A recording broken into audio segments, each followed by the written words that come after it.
Voilà.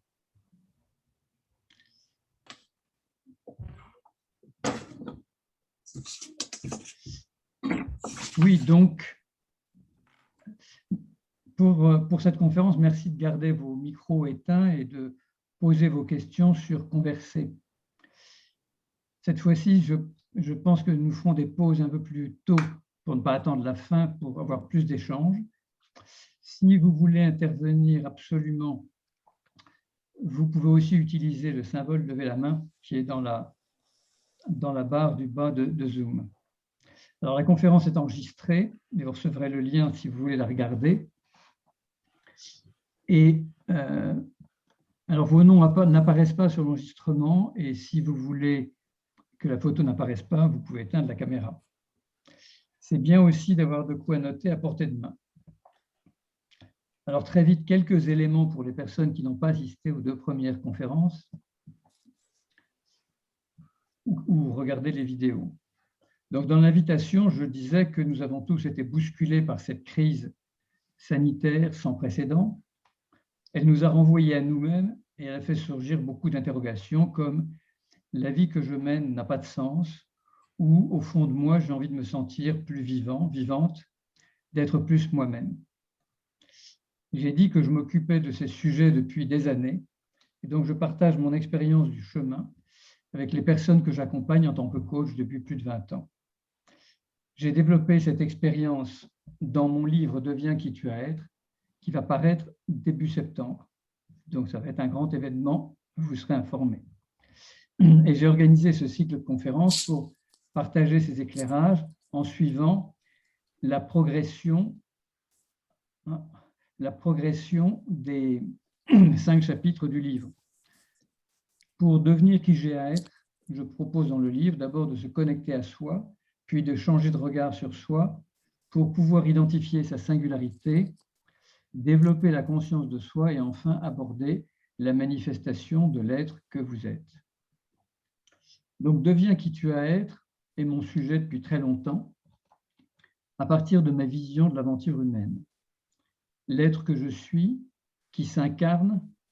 Lucille, il faut que tu admettes les gens, parce que à moins tu ne vois pas peut-être toi, Lucille. Parce qu'il y a plein de gens qui arrivent dans la salle d'attente.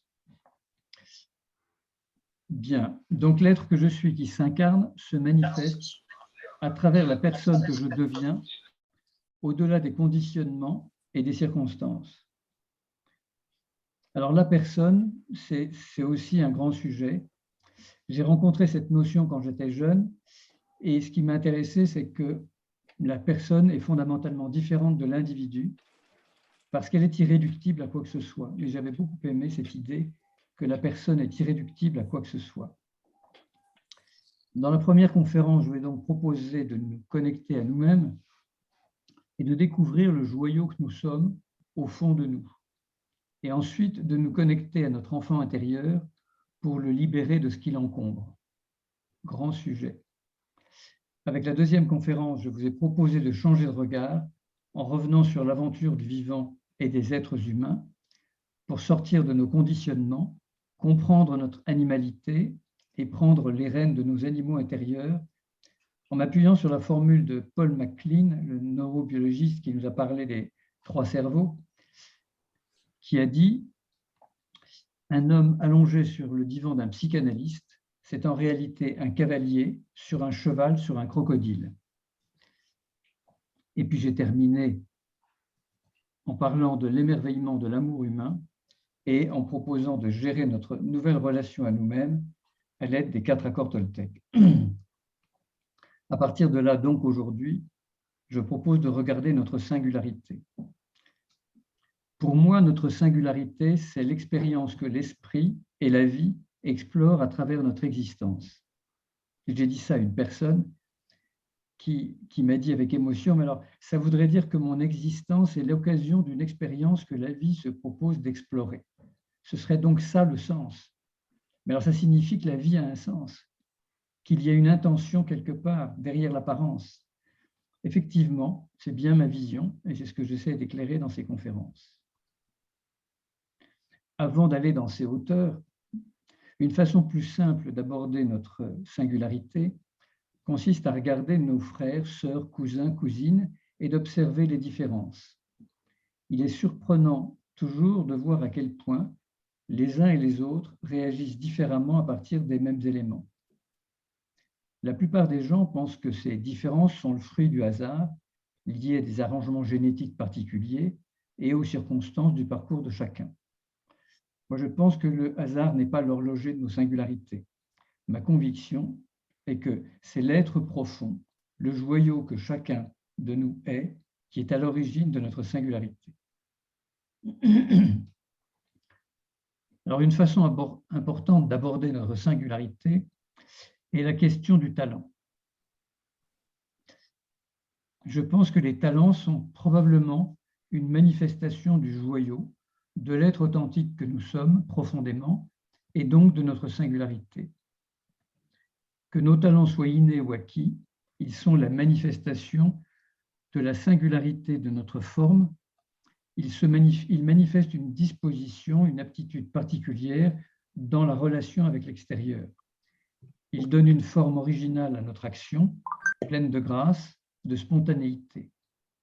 Mais la plupart du temps, nous n'avons pas conscience et ils se manifestent spontanément malgré nous.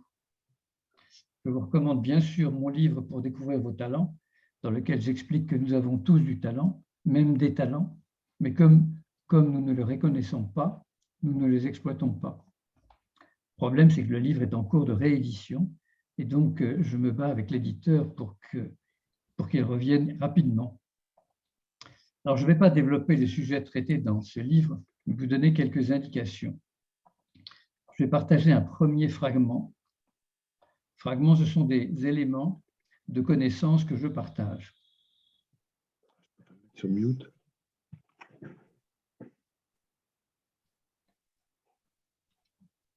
Voilà. Et donc, je dis que...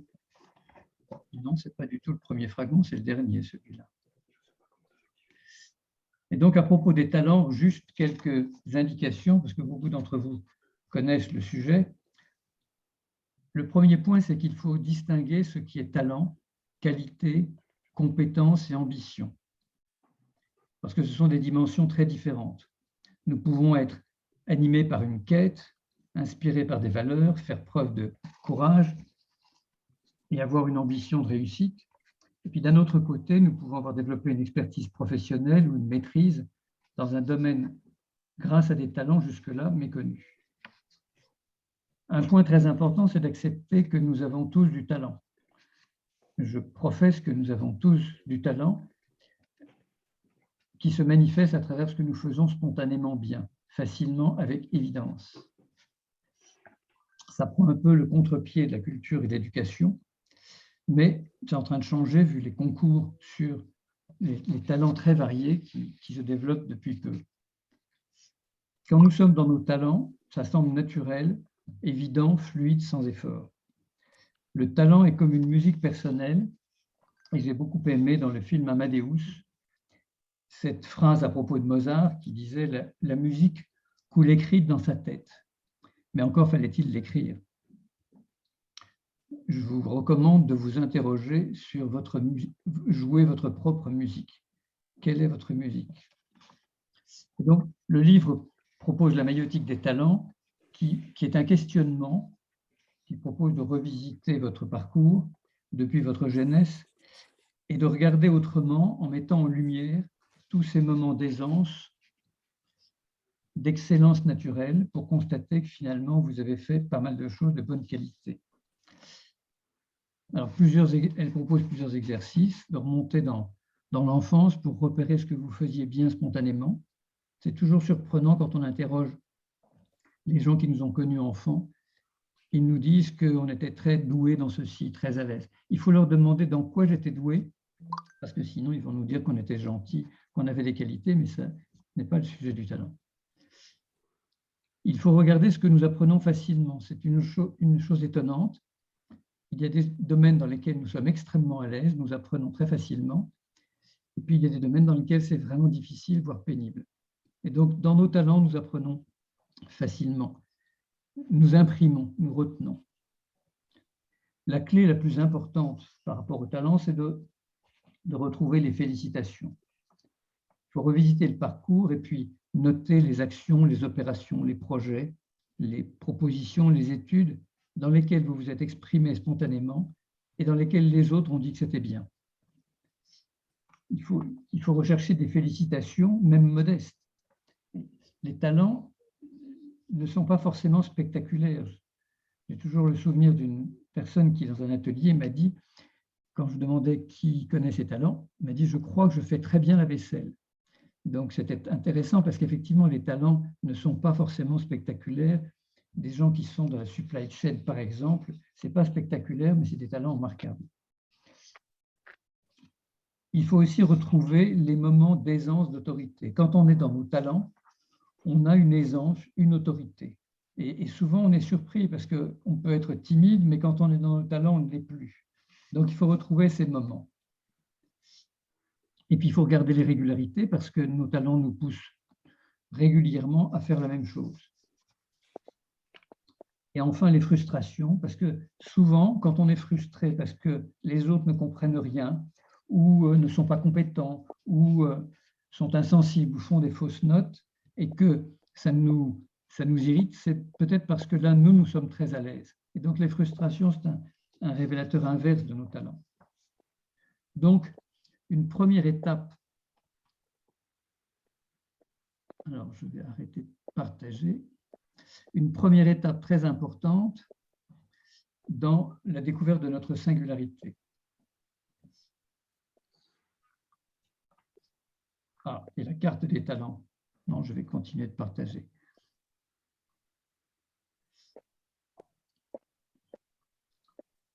Il faut une maîtrise formidable avec tous ces engins.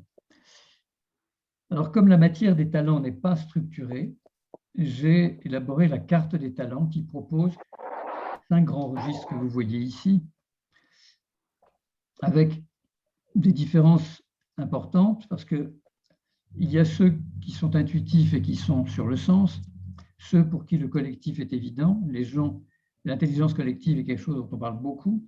Je dois vous dire que je ne suis pas très doué, moi, dans l'intelligence collective. L'intelligence concrète, là, je suis plus à l'aise. Et donc là, on est dans l'efficacité, c'est très différent. Et puis, l'intelligence conceptuelle est un autre univers. Et enfin, le dernier, l'intelligence émotionnelle, qui nous permet de comprendre ce qui distingue, ce qui est à la source de l'identité, est une autre dimension. Ce qui est fascinant, c'est que ce sont 5 mondes dans lesquels nous nous promenons tout le temps, d'une manière plus ou moins intense pour chacun. Nous sommes probablement, généralement, très à l'aise dans 2 de ces registres, et c'est dans ces registres que, généralement, sont nos talents. Mais ça, vous découvrirez ça dans mon livre quand il sera de nouveau disponible. Ce qui est intéressant avec les talents, avec ces registres, c'est qu'on constate que les cultures peuvent ressembler à ces registres. Les États-Unis sont très efficaces, alors que les Indiens sont plus dans un univers spirituel, que le Japon est un groupe, et donc pas du tout individué. Les Allemands étaient tournés vers la philosophie, et la France hésite entre les concepts et les émotions, dans laquelle l'Italie excelle. Nous ne sommes pas du tout égaux, et c'est intéressant de regarder les uns et les autres à la lumière de ce prisme.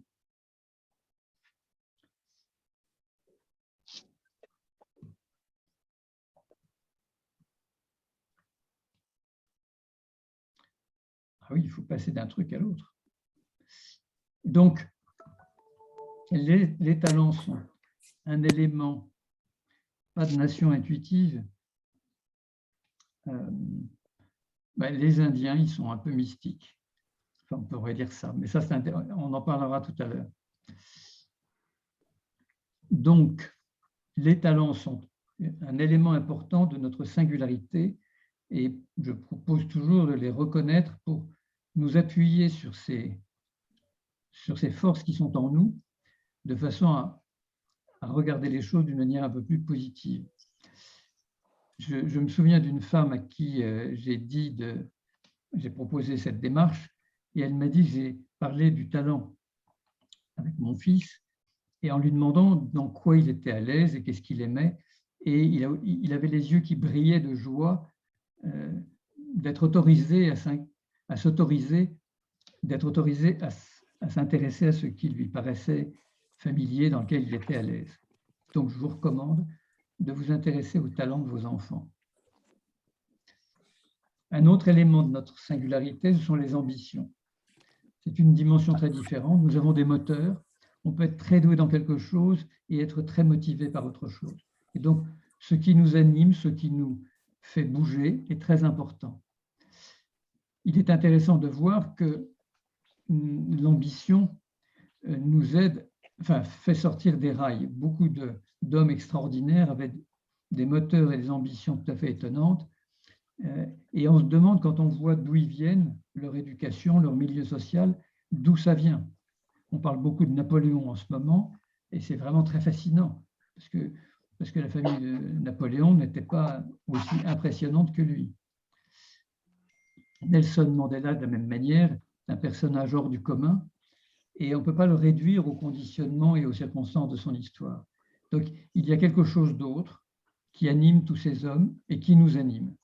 Et donc, là aussi, on peut regarder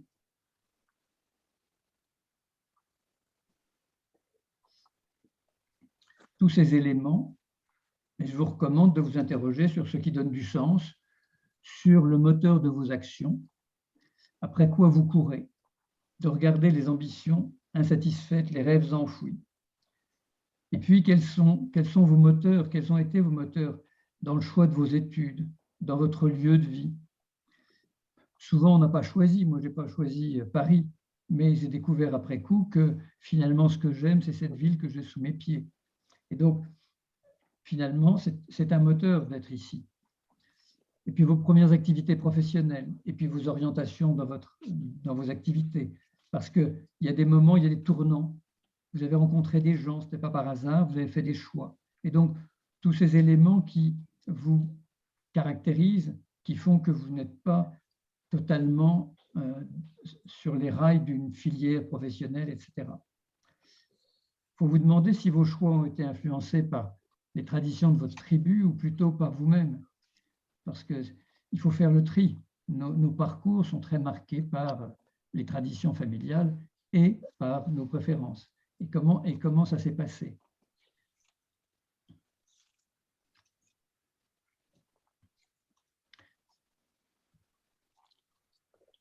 Ah non, c'est très embêtant de basculer tout le temps d'un truc à l'autre.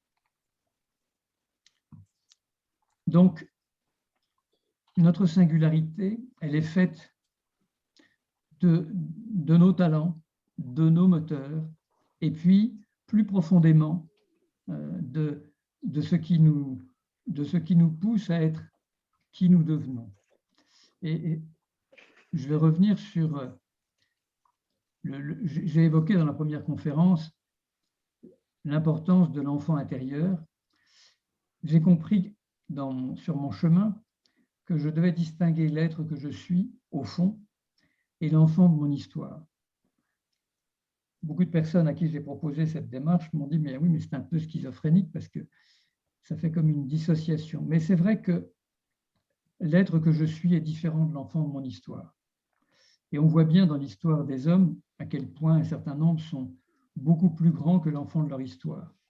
J'ai parlé de Nelson Mandela, mais pour imaginer la croisade du pardon, il fallait qu'il y ait chez lui quelque chose qui dépasse, qui transcende, qui dépasse l'humain ordinaire pour accéder à cette grandeur d'âme, à cet amour de l'humanité.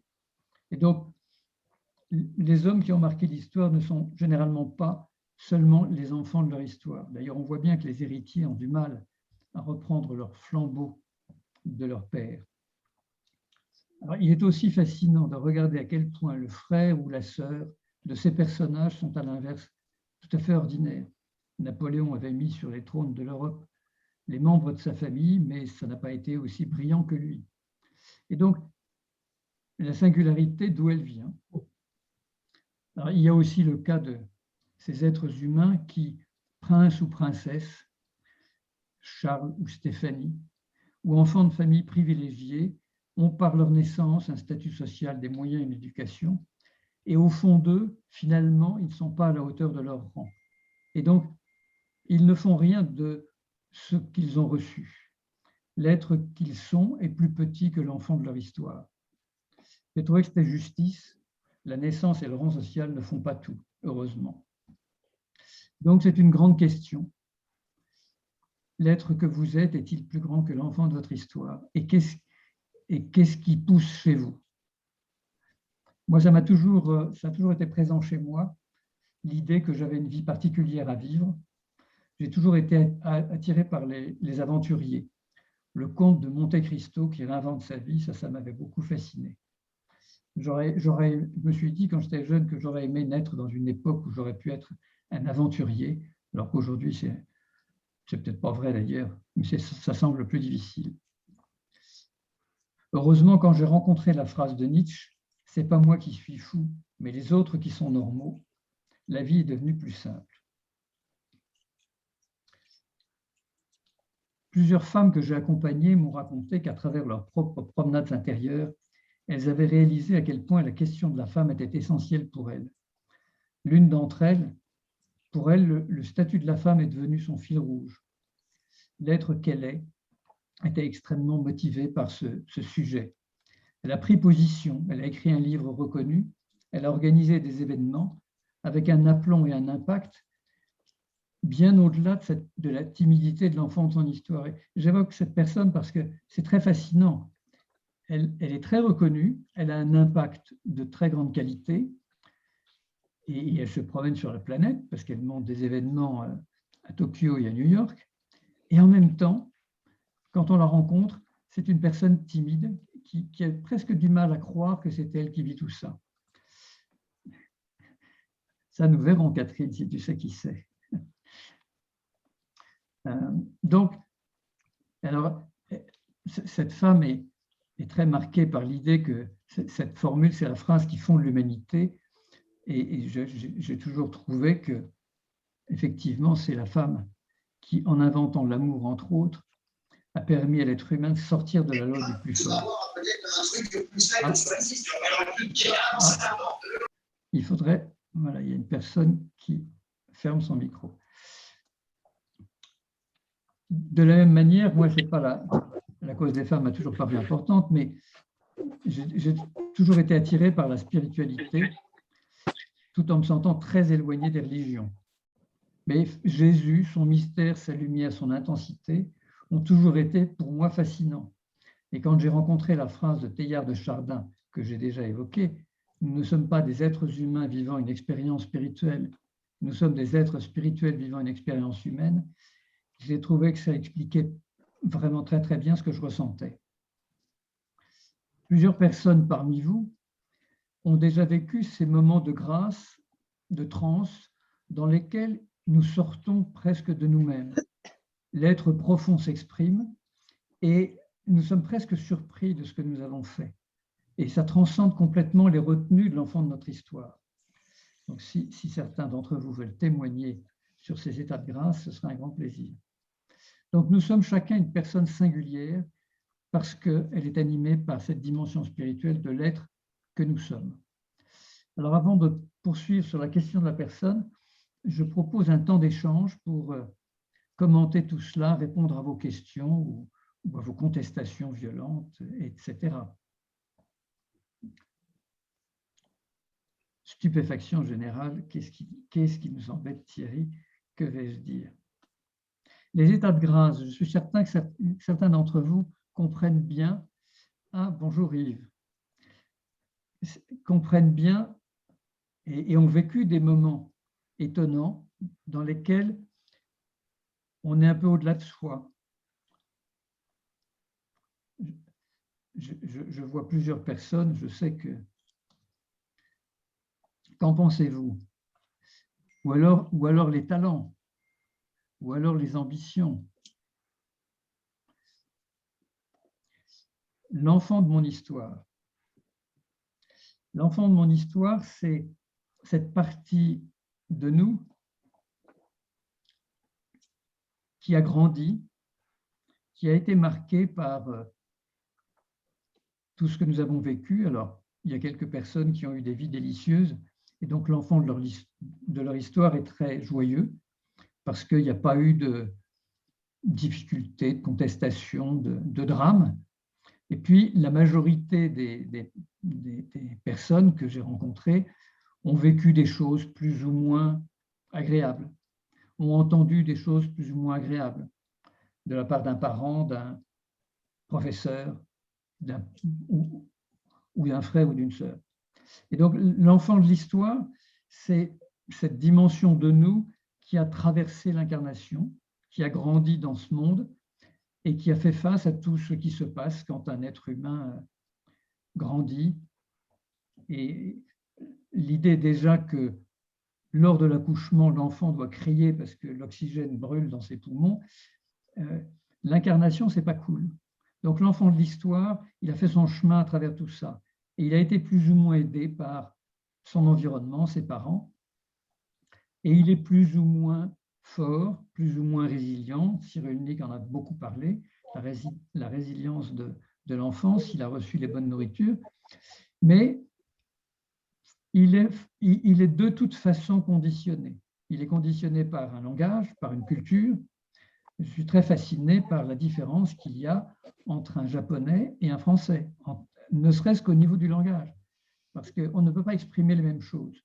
Donc, le vivant, c'est du conditionnement, et l'enfant de l'histoire, c'est la partie de nous qui a été conditionnée et qui est plus ou moins joyeuse, plus ou moins spontanée, qui s'accepte, qui se reconnaît, ou qui est plus ou moins autorisée ou plus ou moins retenue.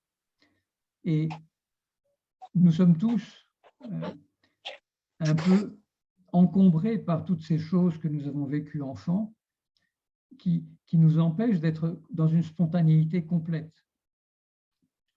J'ai croisé un certain nombre de personnes qui étaient remarquablement libres.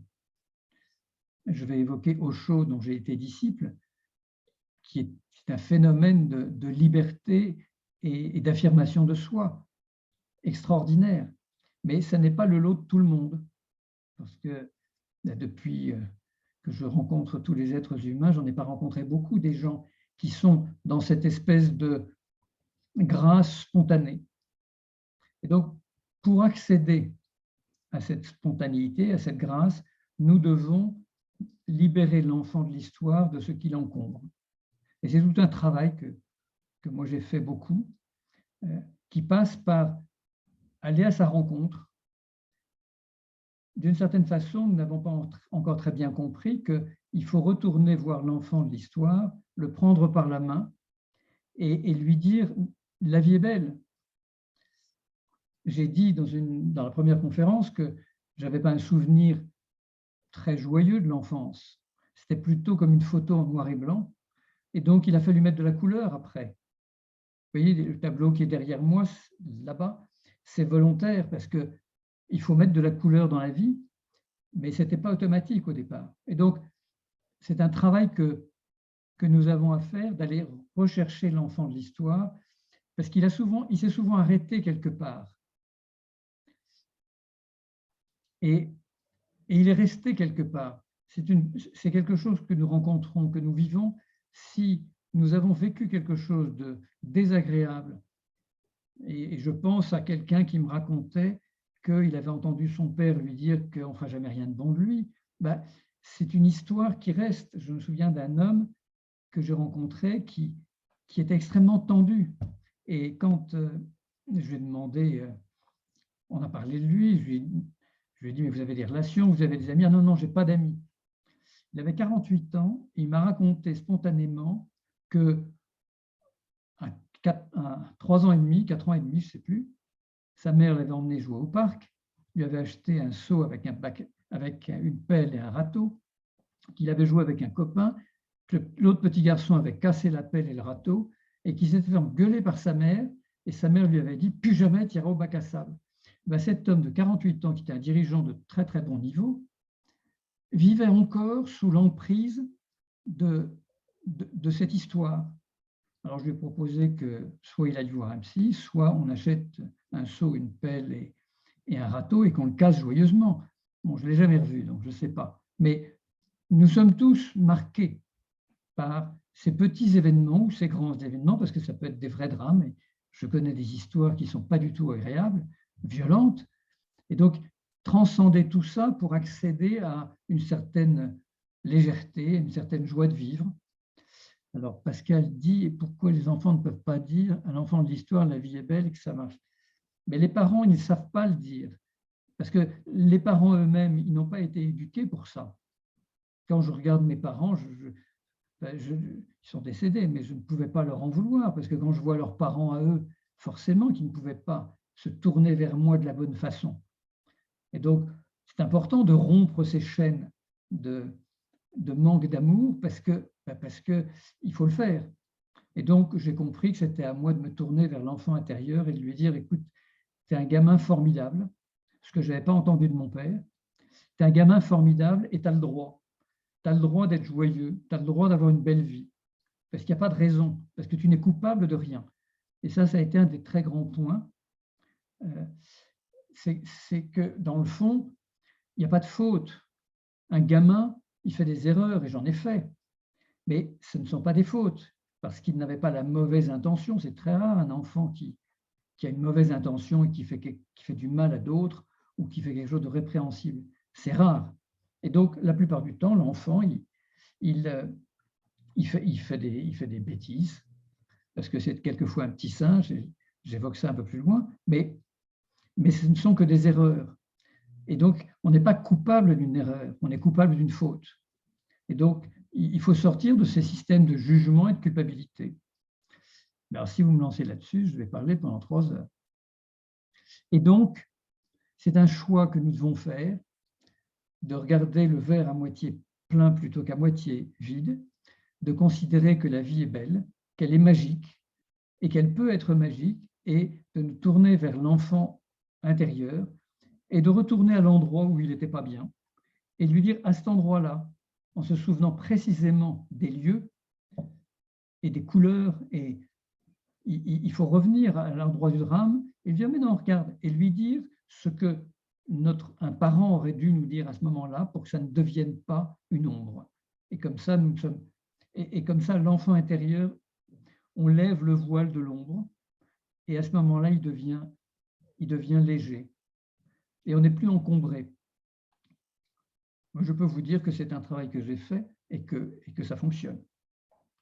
Pour certains, il faudra aller plus loin, il faudra faire appel à l'hypnose ericksonienne ou à l'EMDR, parce que c'est plus profond, c'est plus complexe.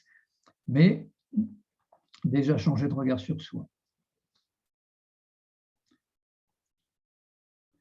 Pouvez-vous revenir sur le talent intuitif, le sens d'abord? Ah, grand sujet, mais sur lequel je ne vais pas m'étendre parce que dans les talents, l'idée c'est que nous ne sommes pas égaux. Je connais des personnes qui ont une intuition extraordinaire. Ça veut dire des perceptions en permanence.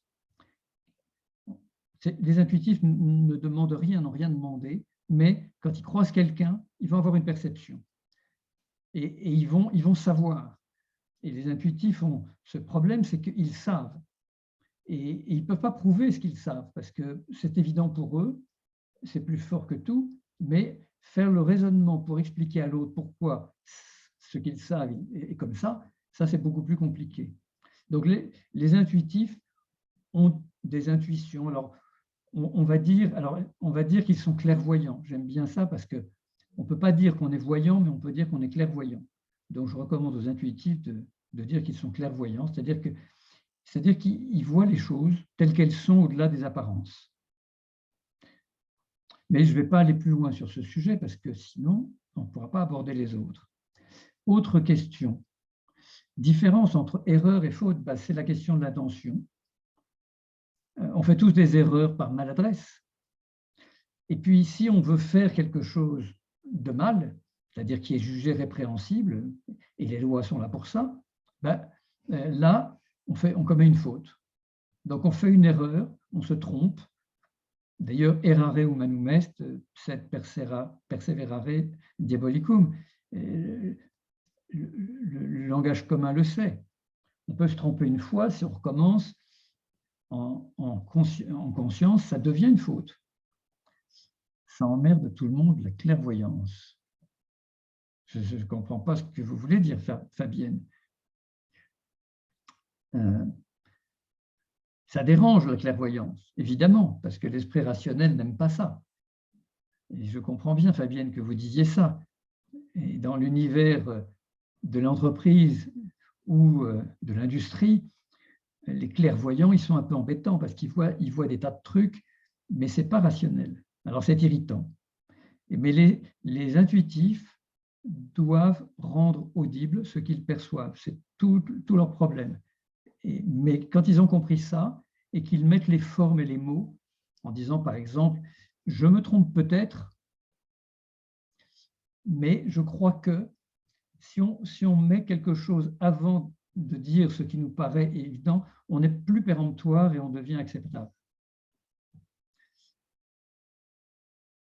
Tu as parlé de ce que nous avons à vivre. Penses-tu, comme il n'y a pas de hasard, que nos talents sont en forte relation avec ce que nous avons à vivre?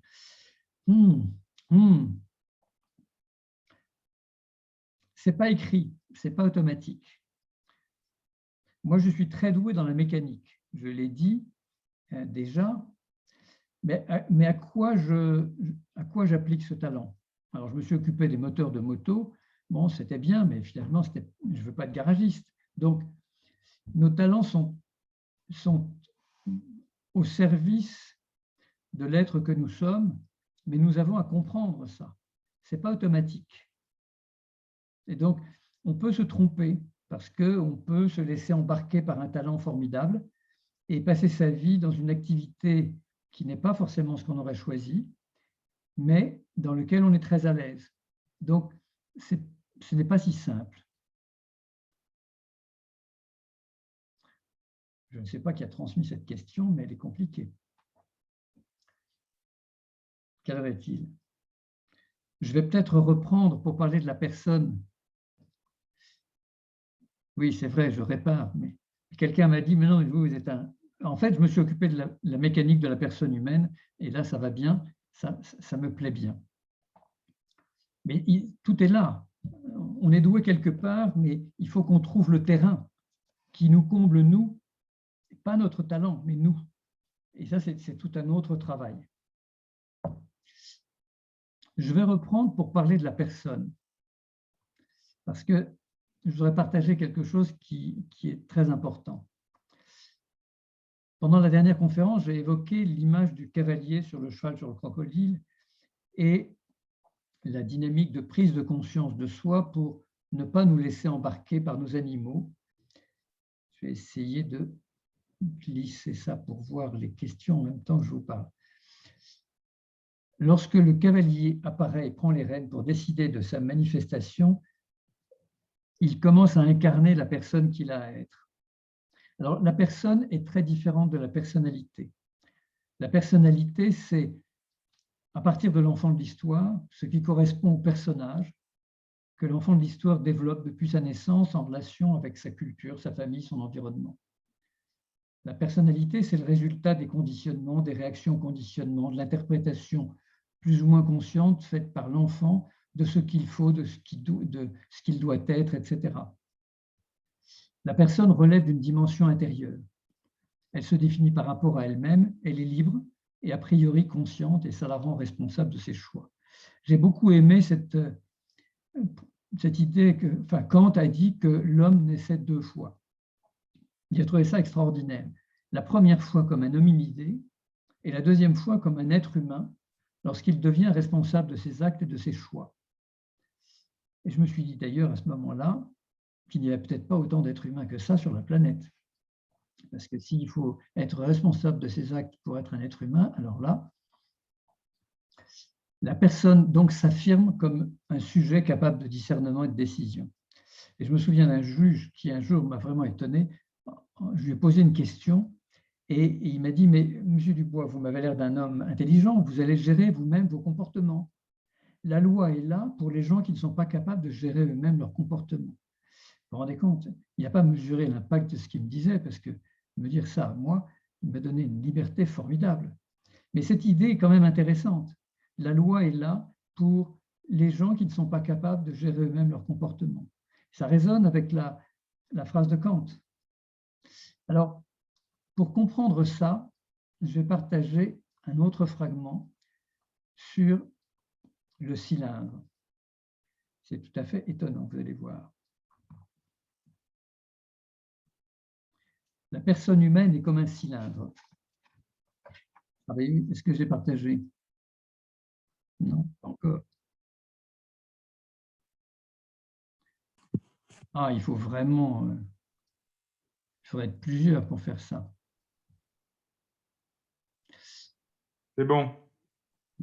Et donc, la personne humaine est comme un cylindre.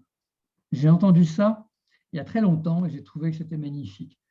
À l'extérieur du cylindre, la personne existe à travers ses relations avec les autres et avec son environnement. À l'intérieur du cylindre, nous existons à travers nos propres perceptions, nos ressentis, nos émotions, nos sensations. Nous avons nos opinions, notre foi, nos jugements à partir de nos fondamentaux. Dans la plupart des cultures, le dialogue avec les autres est très important, très construit. C'est en grande partie à travers le dialogue avec les autres que nous nous identifions. Et dans ces cultures, le dialogue intérieur est peu développé. Il est peu construit. Imaginez un Japonais, le dialogue intérieur, il ne comprend pas très bien ce que ça veut dire. Il ne comprenait pas parce que les Japonais sont en train d'avancer. Mais ils n'ont pas encore tous les boulons qu'il faut pour ça. En Asie, le groupe prédomine et il n'est pas prévu, organisé, que l'individu se définisse par rapport à lui-même.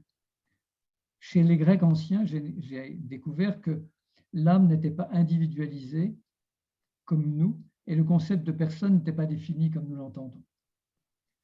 Si vous regardez les grandes religions, l'hindouisme, le bouddhisme proposent à l'homme des représentations dans lesquelles sa réalité présente n'est pas une finalité, mais un moment d'un cycle dont il faut sortir. La personne ne peut pas apparaître là, puisqu'il n'y a personne. Dans l'islam, l'absence d'image, de représentation d'Allah et de l'homme, ainsi que l'impossibilité de parler directement à Allah, ne favorise pas le développement d'un dialogue intérieur. Il faudra attendre le Christ pour voir émerger l'idée de la personne humaine telle que nous l'entendons aujourd'hui. Chacun est appelé à parler directement à Dieu à travers Jésus, Dieu incarné. Et donc à l'intérieur du cylindre, à se concevoir dans l'éternité, et ceci indépendamment des familles et des tribus. La graine de la singularité était semée et la civilisation occidentale et chrétienne lancée.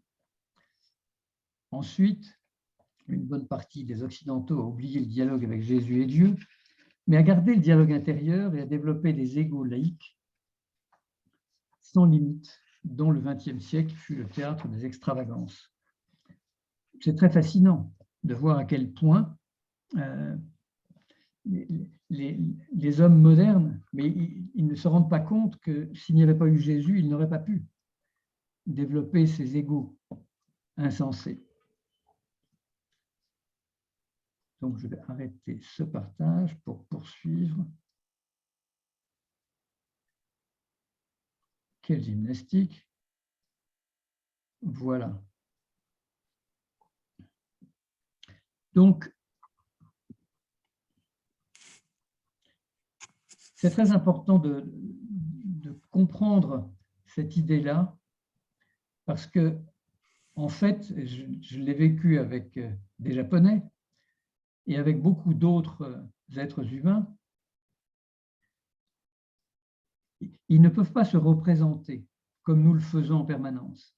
Et donc, c'est quelque chose de très curieux, parce que quand vous parlez avec un musulman ou avec un Japonais, quand vous dites « je suis », il ne peut pas le dire de la même manière.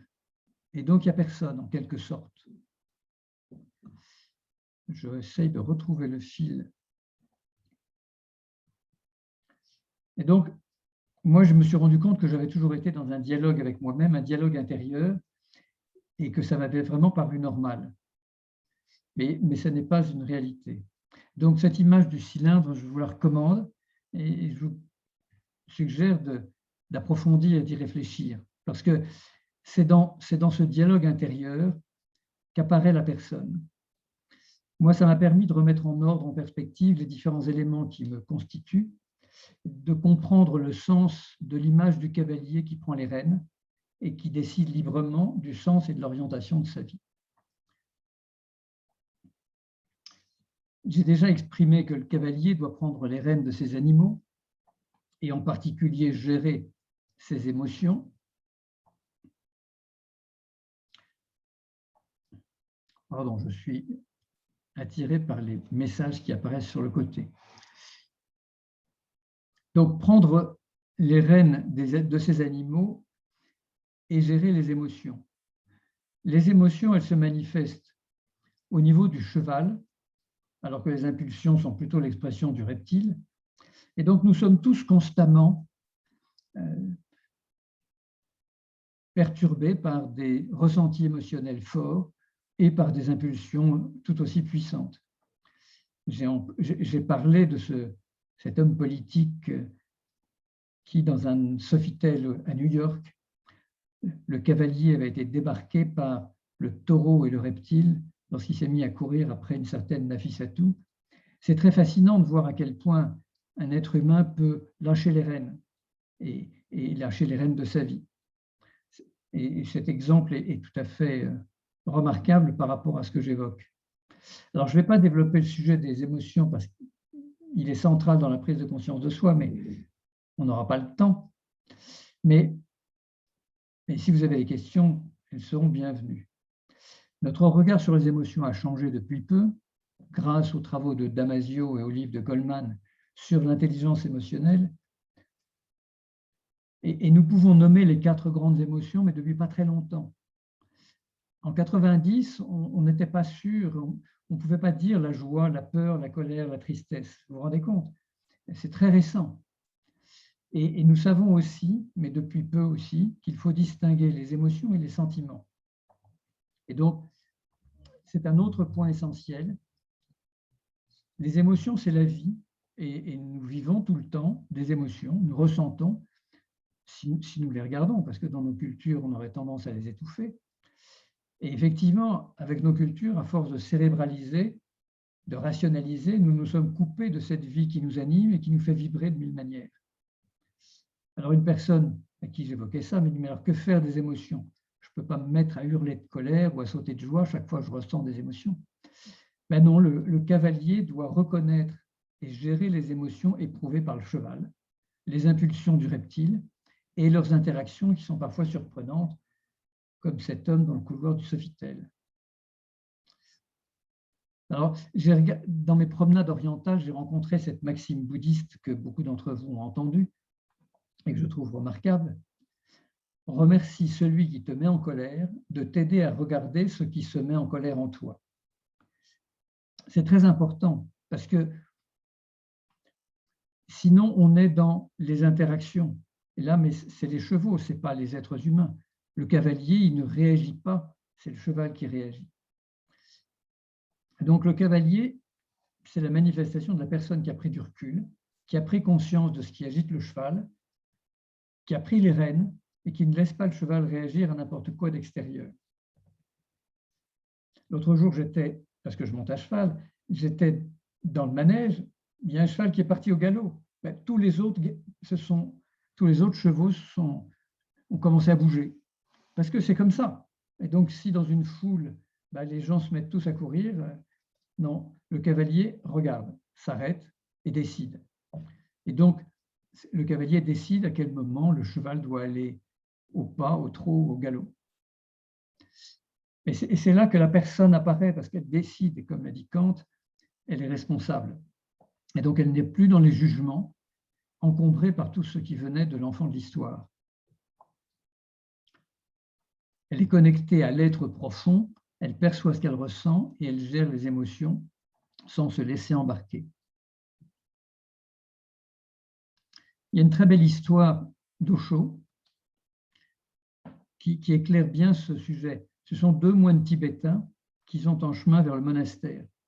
Ils arrivent près d'une rivière et là, il y a une femme qui est au bord de la rivière et qui a l'air très embêtée.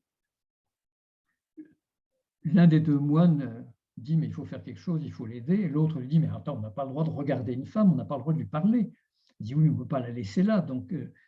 Et donc, le moine propose à la femme de l'aider à traverser la rivière. Et finalement, il se retrouve en train de la porter de l'autre côté de la rivière. Alors l'autre moine est complètement affolé parce que non seulement il lui parle, mais en plus il la prend dans ses bras. Ils arrivent de l'autre côté de la rivière et le premier moine dépose cette femme et continue son chemin. Et l'autre moine, beaucoup plus loin, quand ils arrivent près du monastère, lui dit mais alors qu'est-ce que tu vas leur dire? Il dit mais à propos de quoi? Il dit ben la femme, tu l'as portée. Il dit, ah non, c'est toi qui la portes encore. Le premier, il avait fait ce qu'il fallait et puis c'est tout. Le deuxième était encore dans des interprétations, des jugements, des sentiments. Et donc, il continuait de porter. Nous sommes souvent comme ça. Donc, c'est important de prendre ce recul et de regarder. Et c'est important de sortir des jugements. Alors, les êtres humains ont inventé des jugements, souvent pour domestiquer le singe humain présent à l'intérieur de chacun de nous. Les enfants nous le montrent en étant parfois comme des petits singes. C'est très fascinant. Ils font des bêtises, des pitreries, des petits larcins, des cachotteries, et ils font ça avec une spontanéité formidable. En fait, ça m'a permis de comprendre que nous sommes tous à la fois magnifiques et misérables. Nous avons chacun notre manière d'être remarquable autant que misérable, magnifique autant que merdique. Et ça, moi j'aime bien cette expression, elle n'est pas brevetée, mais nous sommes un être humain et magnifique et merdique à la fois. Et depuis l'enfance, ça fait partie de ce dont je parlais, l'enfant intérieur, il éprouve une culpabilité enfouie parce qu'il n'a pas le droit d'être misérable. Alors, il a bien été élevé, donc il sait que là, il ne sait pas bien. Et donc, il souffre. Et comme les parents sont enfermés eux-mêmes dans ce système, ils n'ont pas pu dire aux enfants, mais non, tu es magnifique, tu es merveilleux, je t'aime. Il t'arrive parfois aussi d'être misérable, tu es un être humain comme nous tous. Cependant, tu n'es pas obligé d'insister dans le misérable, ça ne te fera pas une belle vie. Et donc, sortir de cela et prendre les rênes. Alors, j'ai découvert le secret des montagnes russes que je vais partager, parce qu'en fait, comme tout ce qui vit, dans tout ce qui vit, il y a des hauts et des bas. La stabilité n'existe pas longtemps, et donc nous sommes tout le temps comme sur des montagnes russes. C'est-à-dire que ça monte et ça descend. Alors, comme on n'accepte pas de rester, n'accepte pas d'être en bas, on veut rester en haut. Et c'est toujours... Alors, je me souviens d'un moment où j'avais vécu dans un stage de développement personnel, j'étais sur un nuage, j'avais appelé une amie qui m'avait dit, pour lui dire que vraiment c'était génial, j'étais comme sur un nuage, et elle m'a dit sans ménagement, t'inquiète pas, ça ne durera pas. Ça m'avait choqué à l'époque, mais j'ai réalisé effectivement que l'état de grâce, il n'est pas permanent. Et donc, c'est là que j'ai travaillé sur les montagnes russes. Parce que quand tout va bien, nous sommes en haut et nous voulons rester sur ce plateau de bien-être, de joie, de satisfaction. Et lorsque la descente commence, nous freinons et nous utilisons beaucoup d'énergie pour rester en haut. Et donc, on arrive en bas complètement épuisé. Et résultat, il faut attendre longtemps que l'énergie revienne pour pouvoir remonter de nouveau. Alors, le secret consiste à accepter qu'il y ait des bas autant que des hauts et à plonger dans la descente joyeusement lorsqu'elle s'amorce pour arriver plus vite en bas avec beaucoup d'élan pour remonter plus vite. J'ai pratiqué ça, c'était dans les années 80, à la fin des années 80, et j'ai constaté que les bas devenaient progressivement moins profonds, que la sinusoïde devenait ascendante. Expérimentez, vous verrez, le secret des montagnes russes a déjà aidé beaucoup de personnes. Et à partir de là, vous pourrez pratiquer une autre invention, le quart d'heure de merditude. Au cours de mes initiations, j'ai appris qu'il était inutile de se battre contre soi. Si quelque chose chez nous ne nous plaît pas ou nous dérange, un comportement, une émotion enfouie, une habitude, des pensées, une pratique, il ne faut pas aller contre. Il ne faut pas aller contre, il faut aller dedans avec les yeux ouverts, en conscience, pour aller au-delà. Aller dedans pour aller au-delà. C'est une démarche que j'ai pratiquée et que je trouve remarquable. Vous constaterez progressivement que votre attention, votre conscience vont dissoudre l'automatisme. Alors que si vous luttez pour changer, en fait, vous ne ferez que renforcer votre mental. Et donc, le quart d'heure de merditude, en fait, ce n'est pas forcément un quart d'heure, ça peut être 20 minutes, mais l'idée, c'est que quand quelque chose me dérange, je vais dedans, les yeux ouverts, en me focalisant pendant 20 minutes. Et à partir de là, eh bien, la chose, ce qui m'embête, s'efface, disparaît, et je retrouve mon équilibre intérieur. Donc, c'est une pratique extrêmement intéressante, ne pas se juger, mais aller et expérimenter et développer sa conscience. Ça nous libère des jugements et des culpabilités.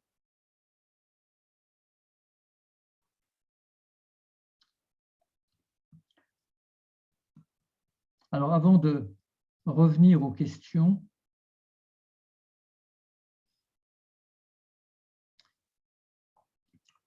je ne sais pas si je vais vous parler de tout ça. Simplement du battement d'ailes de papillon. Qui suis-je? Qui ai-je à être? Était donc la question. La singularité se manifeste comment? Alors moi, j'ai trouvé un élément de réponse dans les images du battement d'ailes de papillon et de la flûte de bambou. La flûte de bambou, elle est vide, mais elle fait pourtant une musique singulière, unique. Et ça m'est apparu comme la matière, la forme de mon incarnation, façonnée par mon histoire, mon enfance, les circonstances autant que les conditionnements, qui se traduit par une flûte, qui va faire la musique que je suis le seul à pouvoir faire. C'est important de comprendre que nous sommes des êtres incarnés et donc nous sommes des formes. J'ai montré à plusieurs personnes des photos des 3 frères Dubois, les mains dans le dos.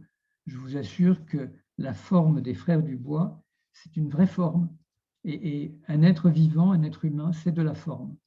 Alors de la forme physique, avec des corps, avec des formes d'énergie, et puis des formes psychiques. Et on sait bien comment les familles fabriquent des filières, des formes, et on appartient à ça. Et on ne peut pas faire semblant de ne pas être dans cette forme-là, parce que ça, c'est une erreur. On ne peut pas. Il y a très peu de gens. Il y a l'auteur japonais Mishima qui a refusé la forme de son corps, qui était malingre, etc., et qui s'est forgé. Mais c'est très rare, des gens qui se transforment volontairement pour être ce qu'ils ne sont pas au départ. Et donc, en fait, nous sommes un ensemble d'éléments qui nous constituent. Moi, je parle un langage, donc j'ai appris que je correspondais à une partie du monde. Je me souviens très bien quand j'étais à Delhi, sur le camping de Delhi avec mon camping-car, il y a un individu, un Français, qui m'a dit « Non, mais laisse tomber Thierry, on sait d'où tu viens ». Bon, j'étais barbu beaucoup plus que maintenant, les cheveux longs. Mais j'ai dit « Bon, alors, même à Delhi, un Français sait d'où je viens, ce n'est pas la peine de se prendre la tête. Je ne vais pas être autrement que je suis au niveau de la forme, mais je vais faire de cette forme ce que moi je décide. Et donc, je vais jouer ma musique parce que c'est la seule, et c'est ce que je suis en train de faire là maintenant. Je joue ma musique à l'instant parce que c'est ça que j'ai à faire.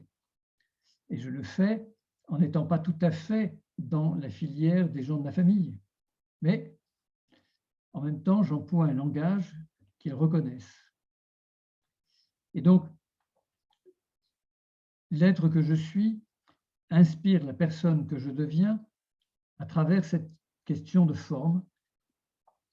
Et c'est pour ça que cette idée de flûte de bambou qui est vide, mais qui fait une musique singulière, m'a beaucoup parlé.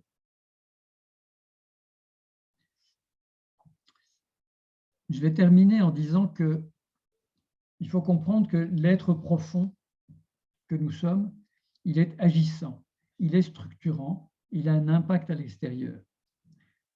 Vous avez rencontré des personnes qui sont inspirantes. ça émane d'eux. Et donc, plus ils sont dans leur cohérence, plus ils sont alignés et plus ils impactent à l'extérieur. C'est très fascinant de voir à quel point nous avons un impact. Je me souviens d'une femme qui était coach, qui me disait que quand elle était plus jeune, elle avait fait des études de psychoprat et qu'elle était à l'hôpital. Cette femme avait une cohérence, un alignement naturel de très, très grande qualité. Et un médecin lui avait dit, c'est curieux, chaque fois que vous êtes là, Madame Machin, qui était un peu grabataire et qui n'arrivait jamais à faire une phrase complète, c'est une espèce de grabouillis épouvantable, chaque fois que vous êtes là, eh bien, elle arrive presque à faire des phrases. C'était fascinant parce que la présence de cette femme aidait l'autre. Et je ne sais pas par où ça passe, parce que c'est de cerveau à cerveau, j'en sais rien, mais nous impactons les autres. Ça résonne avec le premier accord Toltec, que ma parole soit impeccable. Si notre parole est impeccable, nous allons avoir un impact sur l'extérieur parce que les autres en feront peut-être autant. Donc, plus nous sommes cohérents, plus nous structurons à l'extérieur, nous rendons le monde autour de nous cohérent. Donc, mais si on ne l'est pas, par contre, si on est complètement dans un chaos intérieur, et on a vu à quel point des hommes comme Adolphe pouvaient avoir un impact désastreux à l'extérieur. Donc, l'être profond va avoir un impact à l'extérieur et je vous engage à regarder ce point. Quel impact voulez-vous avoir? Je vous propose qu'on reprenne les questions à partir de ce que je viens de dire, le cylindre, le cavalier, le cheval intérieur, etc.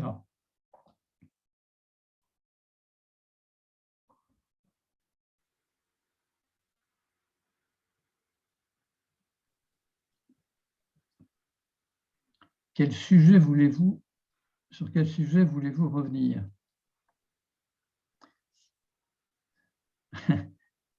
Quel conseil pour reprendre les rênes pour une personne qui s'est emballée dans son cerveau? Il faut s'arrêter. Il faut respirer. Il faut regarder.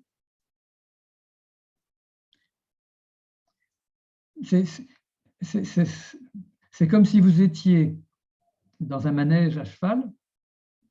Qu'est-ce que vous faites?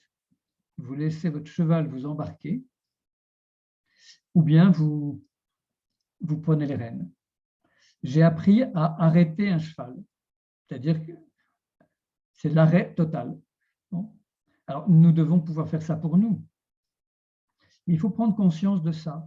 Je me souviens d'un homme qui m'a dit, Thierry, j'ai pensé à vous, parce que là, vous vous souvenez, cette femme dont je vous ai parlé, il fallait absolument que je la retrouve. Je suis parti dans la ville et là j'ai pensé à vous parce que j'ai vu mon cheval partir au galop. C'était presque à l'odeur. Je l'ai retrouvé dans un bar où elle avait l'habitude d'aller, mais vraiment c'était impressionnant parce que c'était vraiment mon cheval qui était parti. C'était fascinant parce que cet homme, avec tout le travail qu'on avait fait, avait pris conscience de ces emballements. Et là, il a pris du recul et il a réussi à ne plus laisser son cheval l'embarquer, à propos de cette femme en particulier. Et donc, il a pris beaucoup de recul. Donc, le premier point, c'est de prendre conscience. Qu'est-ce que je suis en train de vivre? Est-ce que je veux vivre ça? Est-ce que c'est ce que je veux vivre dans la vie? Quel choix je fais? Donc, il faut prendre conscience. Il ne faut pas se juger, parce que si on se juge, on va nier, on va être dans le déni, donc on va faire des trucs, et puis après on va dire qu'on ne les a pas fait. Enfin bon, c'est le système habituel. Donc, il faut prendre conscience, ne pas juger, mais regarder, et puis observer, et puis décider. Donc, il faut respirer un peu. Donc, il faut faire un peu de respiration, un peu de yoga, un peu de méditation. Enfin, chacun doit trouver la forme qui lui permet de ne pas être emballé, embarqué en permanence.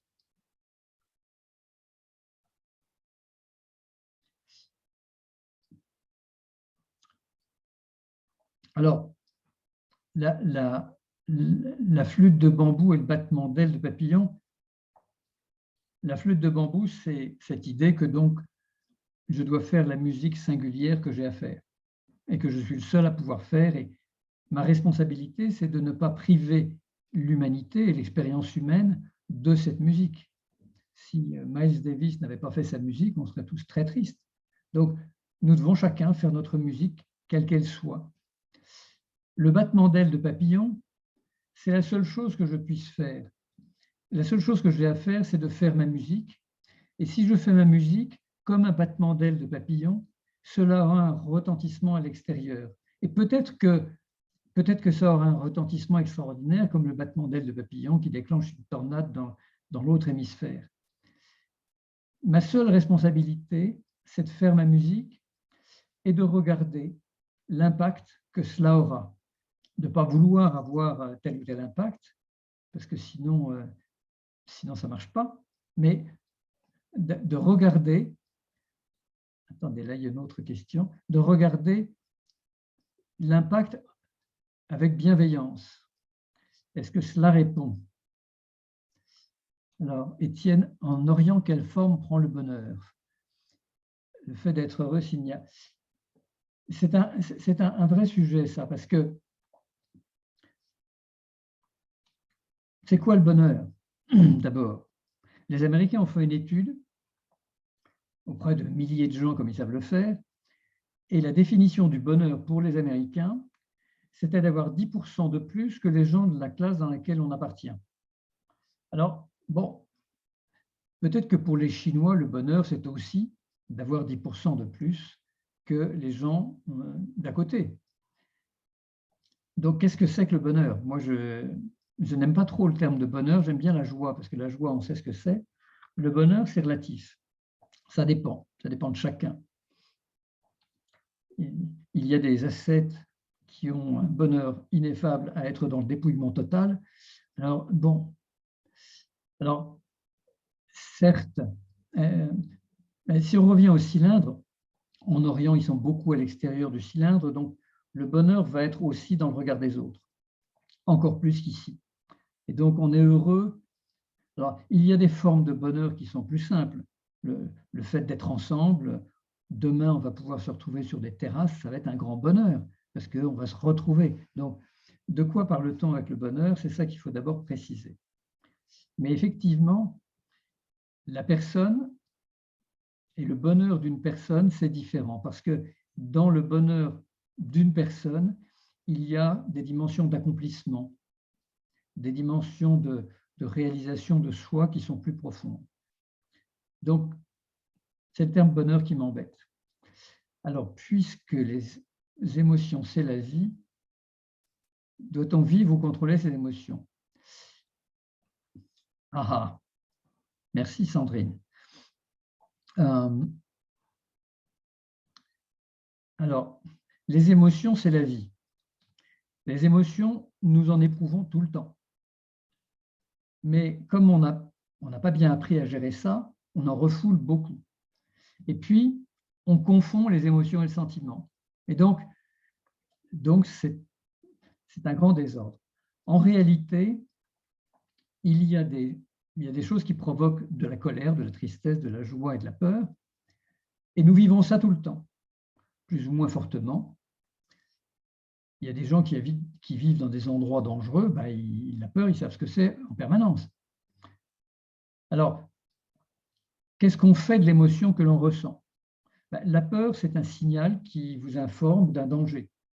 Et on voit bien les animaux, soit ils se planquent comme les suricates, soit ils agressent et ils se défendent. Donc c'est très simple. Les émotions, ça vient de la nature, des animaux, et nous sommes des animaux qui éprouvons, comme les autres, des émotions. Alors, qu'est-ce que je fais de cela? Ça, c'est une décision. Le cheval va éprouver une émotion, il va sentir une odeur, il va voir un autre troupeau, il va partir au galop. Et donc, est-ce que c'est ça qu'on veut vivre? Donc, le cavalier, lui, il va contrôler le cheval, il va décider. Là, il y a quelque chose de génial les terrains s'ouvrent et demain, je vais me précipiter. Bon, eh ben, je vais me précipiter si c'est ce que je décide de faire. Mais peut-être que dans le fond, je vais attendre un peu parce que s'ils sont tous là, on va tous se refiler le Covid. Et tout. Donc, il faut regarder. Les émotions, c'est une information. C'est quelque chose qu'on vit et qui nous permet d'être vivants. Mais ça ne signifie pas qu'on doit hurler de colère parce que quelqu'un nous a mis en colère. Je manifeste la colère, c'est comme je le décide. Il m'est arrivé de dire à mes associés que ce qu'ils avaient exprimé me mettait vraiment en colère. Et je vous assure qu'à ce moment-là, ils l'ont senti parce que je l'ai dit avec les tripes. Et donc, ils ont compris. Je n'ai pas crié, je n'ai pas élevé la voix. J'ai simplement connecté un peu avec les tripes. Et donc, ils ont ressenti que ça me mettait en colère. À d'autres moments, j'ai hurlé, parce qu'il fallait hurler, parce qu'il fallait que l'individu en question change de comportement. Donc là, j'ai hurlé très, très fort. Et ça peut arriver. Donc, on peut décider comment on va manifester l'émotion que l'on ressent. Ce n'est pas se couper à ce moment-là. C'est reconnaître l'émotion et décider de ce qu'on en fait. Alors, se couper de ses émotions et de ses intuitions, ce n'est pas pareil. On ne peut pas se couper de son intuition. On peut la nier. On peut ne pas la reconnaître, ce que font beaucoup d'intuitifs. Mais les perceptions, elles sont là tout le temps. Et c'est différent parce que les émotions, c'est ce que nous ressentons. Et c'est le corps qui parle. L'intuition, ce n'est pas le corps. C'est le sixième œil, c'est la glande pinéale, c'est je ne sais pas où exactement, où est le canal, mais c'est d'une autre nature. Et donc, moi, je distingue les deux. Il faut reconnaître nos émotions, ne pas les transformer en sentiments cérébralisés, pour se retrouver 3 ans après. Le maître de karaté disait ça. Il disait, mais maître, pour attaque, c'est décider c'est quand. Il dit, 3 jours après, c'est peut-être trop tard, non? Donc, si on est agressé, ce n'est pas 3 jours après qu'il faut réagir. C'est à l'instant, et c'est de décider quel type de réaction on adopte. L'intuition, ça va être autre chose, parce que si vous apprenez, enfin, si votre intuition vous informe de quelque chose, vous devez décider de ce que vous allez faire de cette information. Et c'est encore plus complexe, parce que souvent, les intuitifs reçoivent des informations concernant d'autres, et c'est bien embarrassant, parce que l'autre, il ne nous a pas forcément demandé.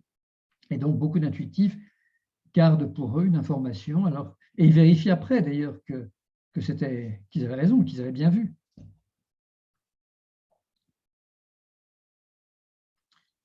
Comment passer de la compréhension intellectuelle ou faire à la compréhension physique?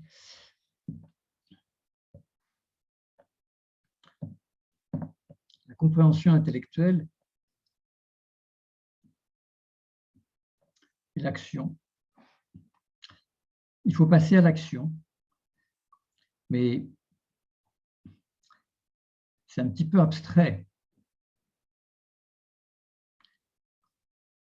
Parce qu'on peut avoir une compréhension intellectuelle d'une situation, de quelque chose, mais on n'est pas forcément concerné. D'ailleurs, ça nous arrive tout le temps. Les médias nous informent de trucs, on comprend des trucs, on ne peut rien y faire. Alors, s'il s'agit de nous, de notre vie, de nos enfants, de notre famille, on comprend quelque chose et puis il faut passer à l'action.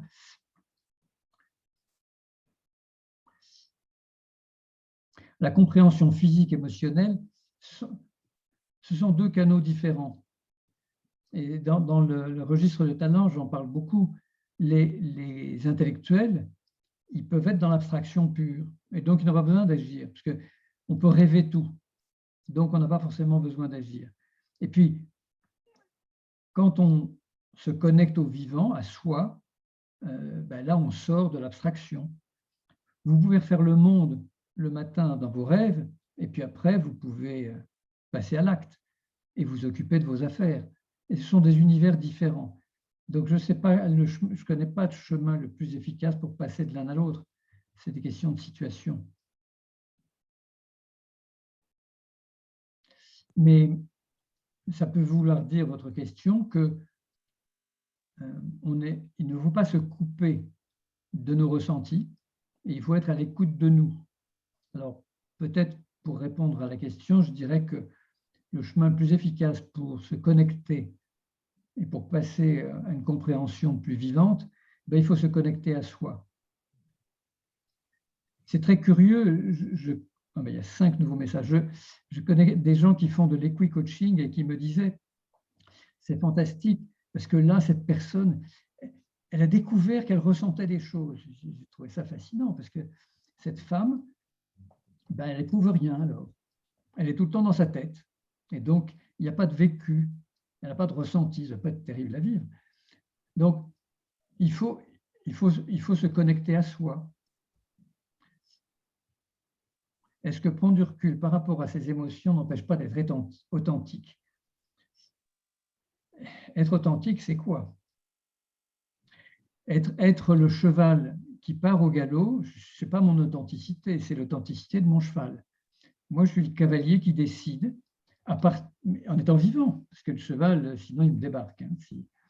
Et donc, je décide de faire ceci ou cela. Oui, les émotions nous renseignent sur nos besoins. Oui, ils nous informent. À partir de là, on décide. Est-ce que prendre du recul par rapport aux émotions ne devrait pas être ça? Émotion, se mettre en mouvement. Ah oui, oui, il y a une idée de mouvement dans les émotions. Alors là, et Sandrine, là, vous m'embarrassez beaucoup, parce que là, c'est encore un autre angle. Mais moi, je reste avec le cavalier. Le cavalier, le cheval ressent des choses. Et le cavalier sent que le cheval ressent quelque chose. Et donc, il va falloir prendre en compte le cheval. Ce n'est pas la peine d'aller contre lui. D'abord, il est beaucoup trop puissant. Ce qui est vrai, c'est que quand on est dans cette réalité-là, on est vivant. Quand on est sur un cheval, on est vivant, parce que lui, il s'en fout de ce qu'on pense. Donc, c'est pour ça que j'aime bien cette image. Parce que là, on est forcément vivant, parce qu'il y a l'animal en dessous et nous avec. Et donc, on est dans la vie. Donc, et on est dans le mouvement, parce qu'on agit. Donc, être à l'écoute de soi, à l'écoute de ce qu'on ressent, et décider à partir de là. Mais on peut avoir une émotion extraordinaire devant un tableau, mais on ne va pas l'emmener pour autant, le tableau. On peut être très gourmand et être très touché par un repas extraordinaire, mais en même temps, on ne va pas se rendre malade. Donc, le cheval, il pourrait se rendre malade. Le cheval humain, il n'a pas beaucoup de limites. Et donc, on voit bien que des gens se rendent malades. Donc, le cavalier, il décide que, bon, ça y est, là, on a bien mangé et on va se sentir très bien. Mais si on en prend plus, on va être mal, on ne va pas dormir. Donc, le cheval va décider. Le cavalier va décider. Donc, c'est toujours un peu la même chose. Il faut être à l'écoute du cheval et des émotions, mais il faut décider ce qui est bon pour nous.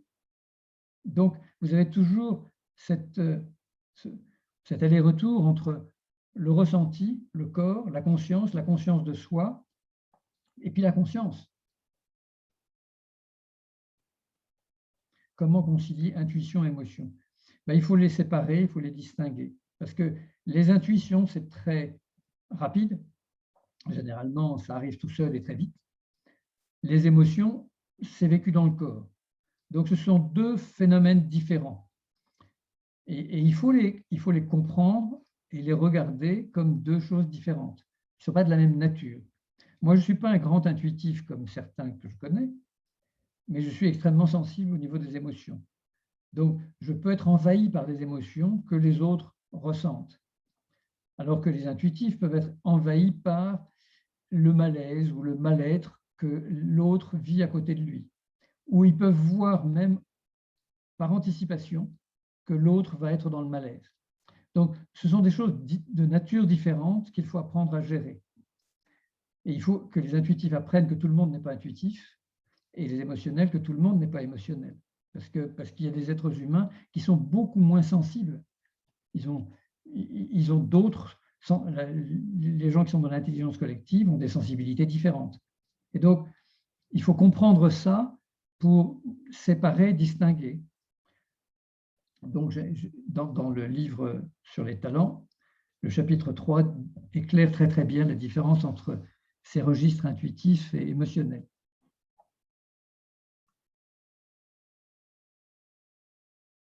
Encore une ou deux questions, parce qu'il est 26. Personne ne m'a parlé du cylindre. Moi, je trouve que ça mériterait quand même. Ou alors vous m'en parlerez plus tard, parce qu'il faut que cette idée fasse son chemin.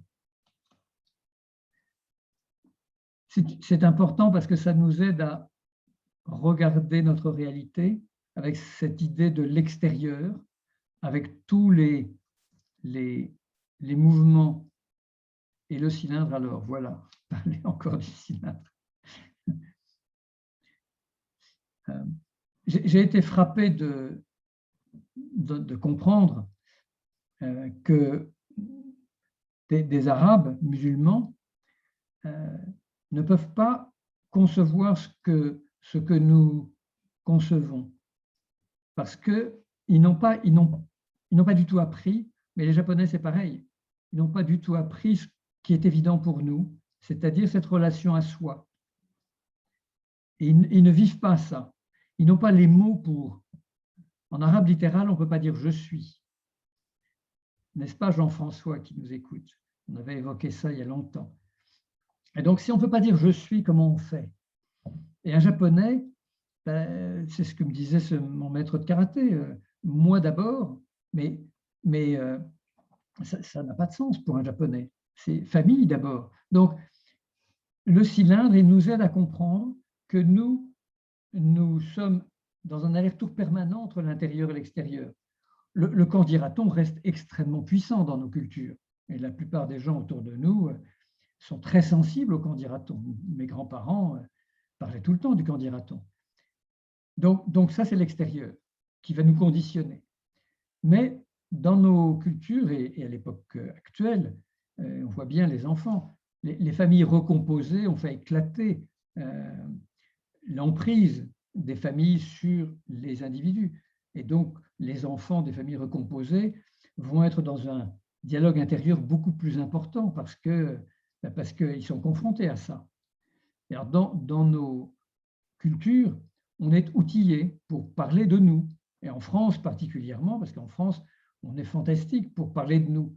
On est d'un individualisme, je ne vais pas dire d'un égocentrisme, mais c'est très outillé et la littérature est considérable. Donc, nous sommes beaucoup aidés, ce qui n'est pas le cas dans d'autres sociétés. Donc, moi, j'ai été frappé par ça parce que j'ai rencontré la culture japonaise, j'ai rencontré la culture musulmane, j'ai rencontré la culture indienne, et j'ai vu à quel point c'était très différent pour eux.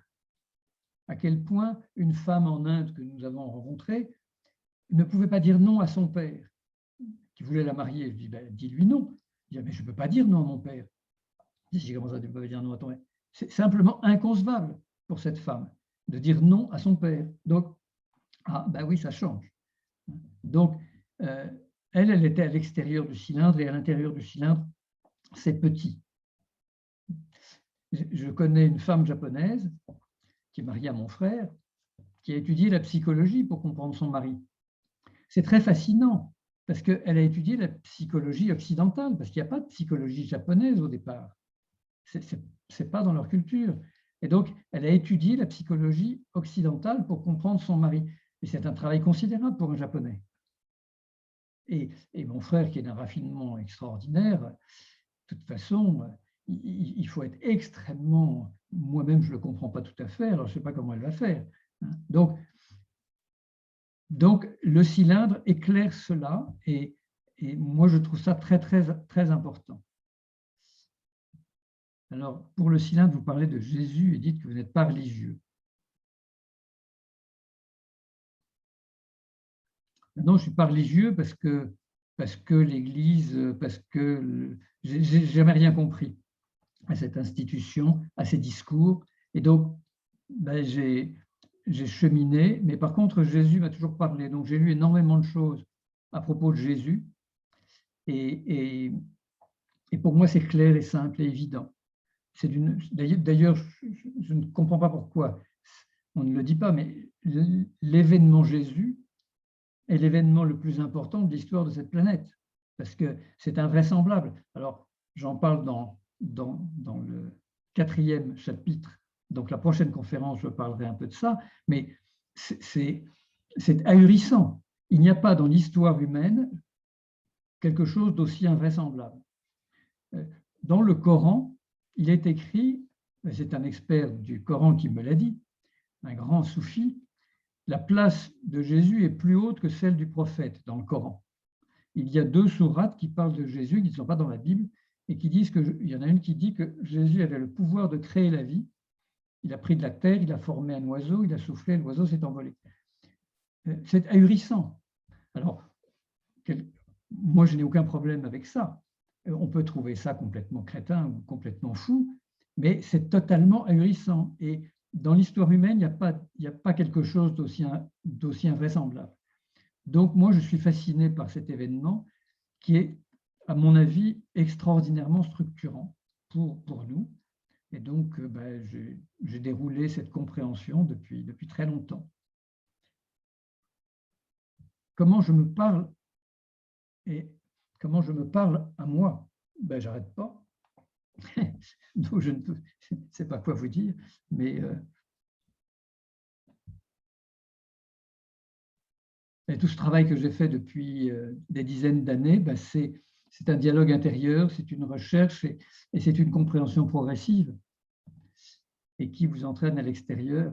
Vous, les êtres humains avec lesquels je vis et ma famille. Et donc, je sors de moi. Mais c'est un phénomène très curieux. Et la question suivante, on lit souvent qu'il faut sortir de l'ego, voire le faire taire. Non, ce n'est pas tomber dans l'extrême du tout. C'est plus simple que ça. Et je pense que plusieurs personnes qui sont ici comprennent que moi, quand je suis dans cette activité d'accompagnement, je ne suis plus dans mon ego. Je suis dans mon art. Je suis à côté de moi. Et je connais plusieurs personnes qui sont là, qui savent que quand elles sont dans leur art, dans leur expression, elles sont au-delà d'elles-mêmes, c'est-à-dire au-delà de l'ego et au-delà de l'enfant d'histoire. Et c'est très curieux parce que moi, je le vis. Et quand j'ai commencé ce métier, c'était curieux parce qu'il y avait le téléphone qui sonnait et il y a ma femme qui voulait me joindre. Ça me perturbait complètement parce que j'étais ailleurs.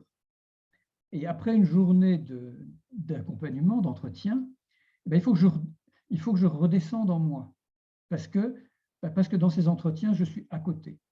Et donc, il ne faut pas me demander des trucs qui concernent la vie quotidienne, la famille et les interactions ordinaires parce que je suis ailleurs. Et donc, je ne sais pas quoi dire. Donc, ça dérange d'ailleurs. Donc, il faut sortir de l'ego. Moi, je ne m'en occupe pas. Je ne cherche pas à le faire taire. L'ego, le mental, il tourne tout le temps. Donc, vous ne pourrez jamais arrêter le mental. Mais vous pouvez ne pas l'écouter. Quand la nuit, vous rêvez. Et vous ne pouvez pas vous empêcher de rêver. Et vous pouvez rêver éveillé dans la journée. Vous ne pouvez pas vous empêcher de penser. Mais qu'est-ce que vous faites de ces pensées? Est-ce que vous restez dans ces cycles infernaux de sentiments, ressentiments, pensées, interprétations, besoin d'amour, besoin de reconnaissance, peur de, etc. Ou est-ce que vous vous arrêtez, vous regardez? Et vous regardez et puis vous choisissez. Et finalement, quand on prend ce recul, ça devient plus simple. Mais ce qui est très important, c'est d'être dans sa musique à soi, parce que quand on est dans sa musique à soi, on est naturellement hors de l'ego. On est dans l'expression de l'être et on n'est plus dans l'ego. Et donc, on est très bien là. C'est un très grand bonheur. C'est comme un artiste qui fait sa musique, un peintre qui fait sa toile, ou un écrivain qui écrit. On est dans ce qu'on a à faire. Et là, on est bien. Et c'est fluide. C'est le flow. Moi, je ne sais pas toujours ce que je vais dire, mais ce n'est pas important. Et là, je ne sais pas ce que je dois vous dire. mais j'écoute ce qui vient. Donc, à l'intérieur du cylindre, c'est notre libre arbitre, notre espace de liberté, il peut être tout petit. Ça dépend de chacun. L'intérieur du cylindre peut être très important, peut être très riche, très plein de promenades intérieures, de méditation, de jardins, de musées, d'œuvres, d'opéra, je ne sais pas. Chacun de nous peut remplir son espace intérieur de ce qui le comble. Donc, ça peut être très important. Ou alors, la vie et les autres nous empêchent d'avoir cet espace intérieur et cet espace à soi. Et c'est vrai que la vie, quelle qu'elle soit, je pense que les gens qui étaient dans les campagnes autrefois, ils avaient des vies aussi remplies que les nôtres. Il n'y avait pas Internet, mais enfin, ils n'arrêtaient pas. Et donc, l'espace que nous nous donnons, je vois beaucoup de gens de 30, 40 ans qui posent des questions, qui commencent à se poser des questions. Jusque-là, ils ont commencé à travailler, ils ont fait des enfants. La vie de la famille a mangé tout le monde. Et j'ai vécu ça. Donc, l'espace que nous donnons, ça dépend de nous. Mais ça, c'est un choix qu'on fait. D'autres diraient Mahomet. Moi, je dis le prophète parce que c'est le prophète, mais je peux dire Mahomet, je n'ai aucun souci avec ça. Oui, quand je suis dans mon art, je suis au-delà de mon ego. Moi, c'est ce que je vis. Mission de vie, vocation, en a-t-on une chacun? Alors ça, c'est un grand sujet. Moi, je ne suis pas Napoléon, je ne suis pas Sarkozy ou Macron. Et donc, mission de vie, vocation, mais ce n'est pas important.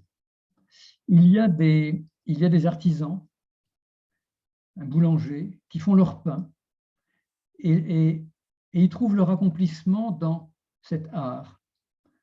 Et puis, il y a des personnes qui s'occupent d'enfants ou d'autres personnes qui trouvent leur accomplissement dans cet art. Ils sont dans leur mission de vie. Donc, il n'y a pas de... Osho disait, il n'y a pas d'arbre grand ou petit. Il y a des grands arbres et des petits arbres, mais ce n'est pas le problème. Et j'aime bien cette idée-là que il y a des grands et des petits, il y a des beaux et des moins beaux, et puis il y a des gens qui sont brillants, intelligents, et puis il y en a qui sont beaucoup moins brillants. Et ça, c'est la diversité humaine, et nous devons l'accepter. Moi, la seule chose que j'ai compris, c'est qu'il n'y a pas d'égalité. Et j'ai compris que j'étais plutôt bien loti, parce que j'ai reçu une éducation, je suis dans une famille, statut social, etc. Et puis j'ai le physique et l'énergie que j'ai. Donc je trouve que j'en ai reçu plus que la moyenne. Donc il faut que j'en rende plus. Alors c'est ce que je fais, ce que j'essaye de faire. C'est tout. Donc mission de vie, vocation, chacun en a une. Parce que nous sommes des êtres vivants et que nous sommes des formes singulières. Elle n'a pas besoin d'être spectaculaire, exceptionnelle. Ce qui est important, c'est de trouver son accomplissement. Et moi, j'ai rencontré des personnes simples, qui avaient des activités simples, mais avec une humanité, un cœur, une générosité extraordinaire. Donc, formidable. Donc, chacun de nous doit trouver ce qui fait que sa vie a un sens. Alors, il y a des gens pour qui c'est plus simple et des gens pour qui c'est plus compliqué. Je ne fais pas partie des gens pour qui c'était simple parce que ce n'était pas écrit d'avance, ce n'était pas prévu. Donc, c'est le concept d'individuation de Jung. Merci Catherine, qui nous quitte. Pour quelle cause mettons-nous au service nos talents? Ben, c'est ça. Il faut comprendre que nous sommes plutôt doués là-dedans et que d'autre part, ce qui va donner du sens à notre vie, c'est plutôt ça. Donc, quelqu'un qui est là, que j'accompagne, qui s'occupe beaucoup de logistique et de choses comme ça, a un talent formidable dans ces activités-là. Mais mettre ça au service d'entreprises qui polluent ou qui exploitent les gens, ça ne lui plaît pas, ça lui plaît moins. Par contre, mettre cela au service d'entreprises à impact, d'entreprises qui ont des valeurs, ah ben ça devient intéressant. Donc, ce n'est pas forcément compliqué de comprendre que ce qui vous mobilise, vous, ce qui va donner du sens à votre vie, c'est ces activités-là, ces groupes humains-là. Et aujourd'hui, on voit bien avec ces idées, ces notions d'entreprise à impact, avec toutes ces entreprises plutôt à impact ou solidaires, il y a des champs extraordinaires, mais ça peut se produire partout. Donc, il faut trouver d'un côté dans quoi vous êtes à l'aise. Donc, moi, j'étais à l'aise dans la mécanique. Bon. Et puis, ce qui me passionne, c'est ce que je partage avec vous. C'est l'accompagnement. C'est pour moi un accomplissement. Alors, il faut que je mette mes talents au service de cela et pas l'inverse. Alors, cause unique peut-être multiple, mais moi, il n'y a pas de vérité dans tout ça. Il y a nos chemins et la précision et la volonté, l'exigence que nous avons par rapport au sens. Il n'y a pas de vérité, il n'y a pas de règle. Donc, chacun doit trouver, chercher. Mais c'est une question de soif. Il y a des gens qui ont soif de sens, de signification, d'impact. Et leur soif va trouver les réponses, parce qu'ils vont rencontrer des gens. Et puis, si on a moins soif, ce sont peut-être les autres qui vont décider pour nous. Mais ça dépend de chacun. Il n'y a pas de vérité. Bien. Il est 20h42. Vous êtes encore très nombreux, donc je vous félicite et je vous remercie. Mais je pense que donc nous nous retrouverons, si vous le voulez, à la prochaine conférence sur la conscience de soi. C'est un autre gros morceau, je vous préviens. Grand merci à tous et à bientôt.